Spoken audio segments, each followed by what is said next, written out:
Bonsoir et bienvenue à tous. Ce soir, nous allons vous présenter une des grandes histoires de la police judiciaire, le cas Ben D. Comme vous le savez, celui qui était l'as de l'immobilier est en fait l'as de l'entourloupe. Benjamin, Benji, Ben la petite frappe, le petit frère des Rookie Biche Poil Poil, le parrain seconde génération du clan des Bretons du Sud, Ben la fripouille était en fait le Madoff de l'immobilier. Il est accusé ce soir de 4 chefs d'inculpation. Abus de confiance, 1. Ivresse sur la voie publique, 2. Faux et usage de faux, 3. Fan de shérif à Luna, 4. Il risque bien évidemment la prison à vie. Alors revenons plus en détail ce soir avec vous sur les faits exacts de ce crime.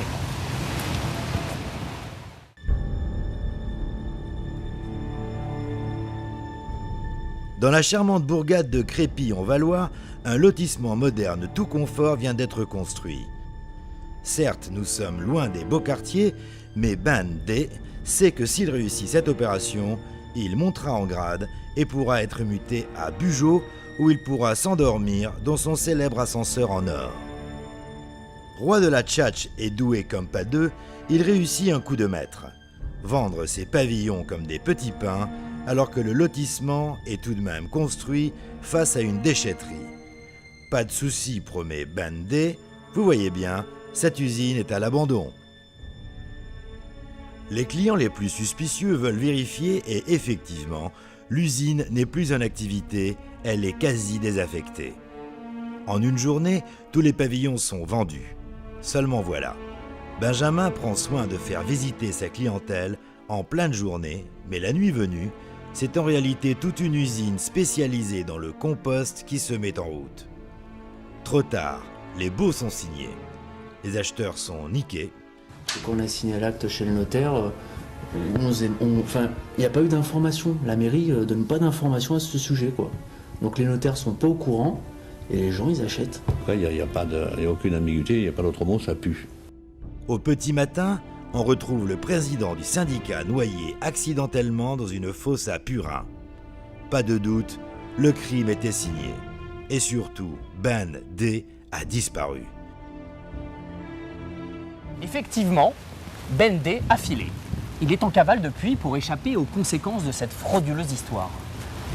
Ses amis, sa famille, son entourage sont complètement abasourdis. C'est la stupéfaction. Pour eux, rien ne laissait présumer d'une telle histoire.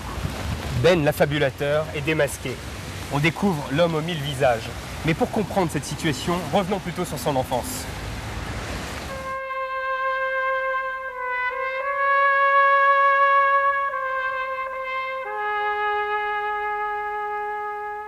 Né le 21 juillet 1978, fils de JC, ancien trafiquant cubain, et de Dani, reine de la jet set, le petit Benjamin partait déjà du mauvais pied.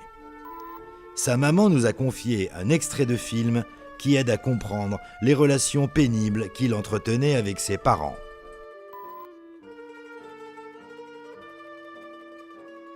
Ben voilà, moi c'est Galou, notre frère c'est Doudou. Donc vous avez compris le problème, Benjamin, c'est le seul qui n'a pas de surnom en ou. Et en plus, il est pas roux. Voilà pourquoi il s'est toujours senti rejeté. C'est vrai que, bon, on l'a toujours un peu considéré comme le vilain petit canard, quoi. Benjamin se réfugie alors sur lui-même. S'abreuvant de films violents comme Les Goonies ou Last Action Hero, il écoute en boucle Chant de France et Ado FM. Une dimension parallèle, certainement à l'origine de sa paranoïa et de sa haine. Il n'hésite pas à faire appel aux puissances supérieures, même sans tapis. Tu dois te tourner vers la Mecque. Non.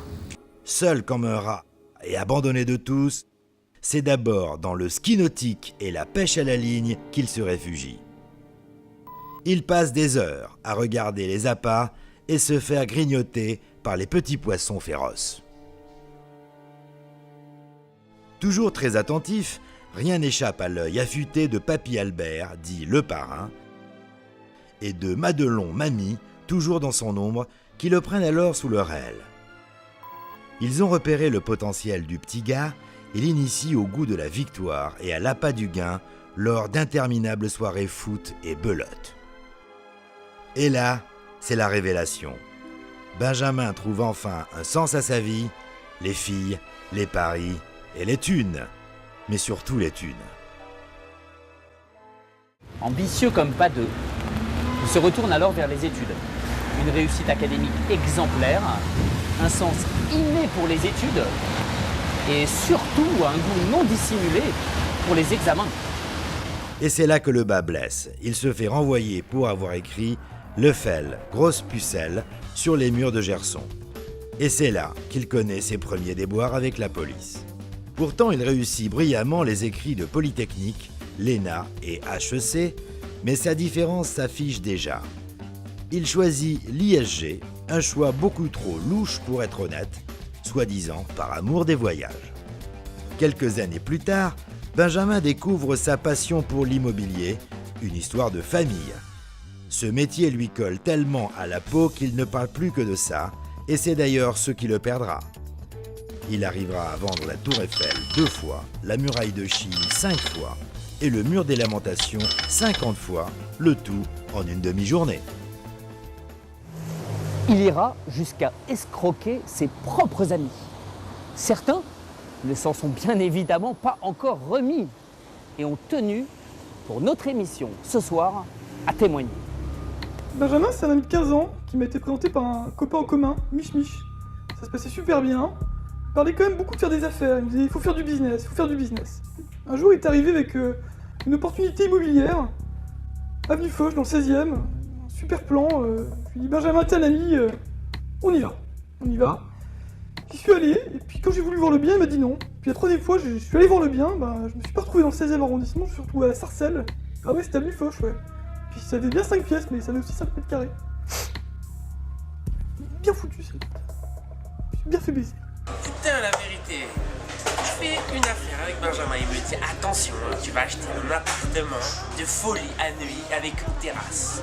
Je dis d'accord, on investit ensemble à deux. Putain, la vie de tata. Il m'a vendu une merde à Levallois. Même les Chinois, ils veulent pas rentrer dedans. Alors vraiment, c'est vraiment un... Et tout ça sans se faire pincer, à part pour cette sinistre histoire d'usine de compost. Pour tous ceux qui pensent que Benjamin est un homme pressé, agrippé à son téléphone, détrompez-vous. Il est en cavale et vous êtes tous sur écoute. La preuve en images.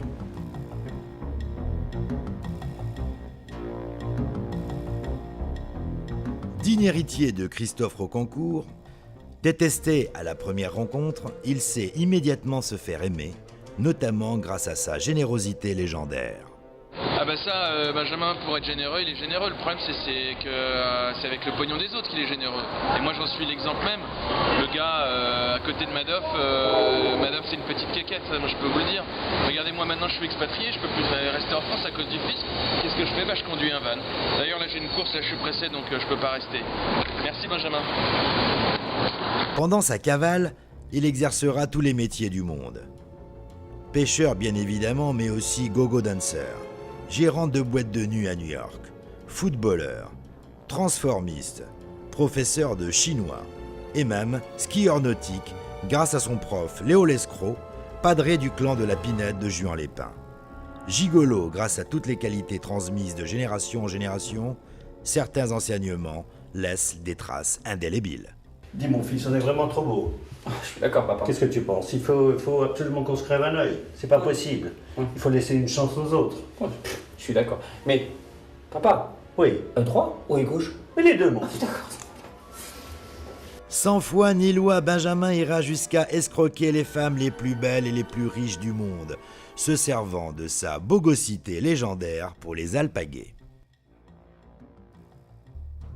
Avec un homme de main, Léopold, son chien, plus sadique qu'un pitbull et plus vicieux qu'un chihuahua, il est sans cesse rattrapé par l'appât du gain. Ben D devient alors organisateur des paris les plus fous et passe son temps aux tables de poker avec des compères peu fréquentables. Benjamin, bien sûr que je m'en souviens. À un moment, j'ai même cru qu'il vivait ici. Le plus dur dans tout ça, c'était de le renvoyer chez lui. Effectivement, Benjamin d'Harmonie joue sa vie sur un coup de poker. On aurait pu l'appeler qui tout double, tout feu tout flamme, ou encore combien tu paries. Ça c'est certain, hein, quand il y a du pognon en jeu, Benjamin a une chance folle. la main de Dieu sans doute. Et attendez, pas uniquement au jeu, également dans le sport. Golf, ping-pong, le Forrest Gump tunisien.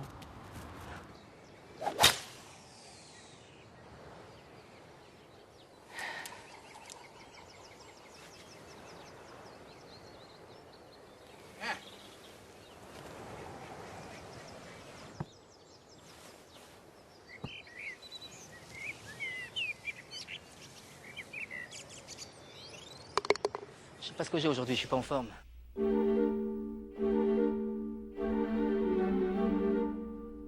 La police est toujours sur les traces du fuyard Ben D, désormais en cavale. Cela fait maintenant près de 8 ans que l'inspecteur Michaud le traque jour et nuit, le piste sur les grands rassemblements sportifs, et c'est d'ailleurs sur le concours de pêche en eau douce de Comblesac que Ben D manque de se faire prendre pour une sombre histoire d'appât non réglementaire. Car Ben D a un dernier vice, dès qu'il voit un plan d'eau, il achète 200 € de matos de pêche à base de 5 cannes à 20 € et 100 € d'appât Leur Vif & Co chez Decathlon. Un rituel étrange, certainement dû à son enfance. La police le sait et elle s'organise.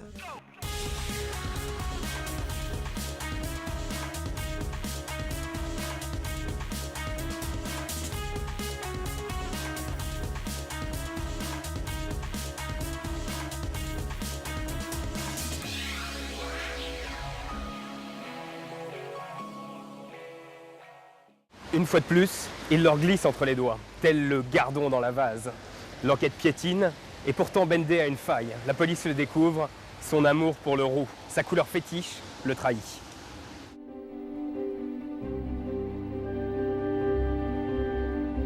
La police met la main sur des correspondances enflammées avec une certaine Clameux. Apparemment fille de bonne famille, elle aurait d'abord refusé les avances de ce freluquet, puis au bout de 245 râteaux, elle aurait fini par bien vouloir s'encanailler. Certes, les deux tourtereaux auraient beaucoup de points communs, le goût de la fête, l'amour pour les bovidés en porcelaine, le kiff et surtout le sens de l'amitié. Cependant, un doute persiste. Submergé par tant d'amour, Clameux est partie sans prévenir. Une amie d'ailleurs s'inquiète. Je comprends pas ce que Clem trouve à ce mec. J'arrive pas à comprendre. C'est pas elle. Elle est pas comme ça, Clem. J'arrive pas à comprendre. Donc je me pose des questions. Est-ce que ce mec la drogue pas? Est-ce que Clem est pas drogué? En tout cas, je comprends pas. À ce jour, nous n'avons pas de nouvelles du couple.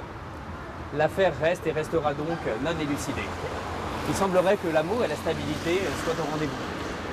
Clémence a donc converti Benjamin et lui a donc permis d'échapper à sa sombre destinée. Bravo.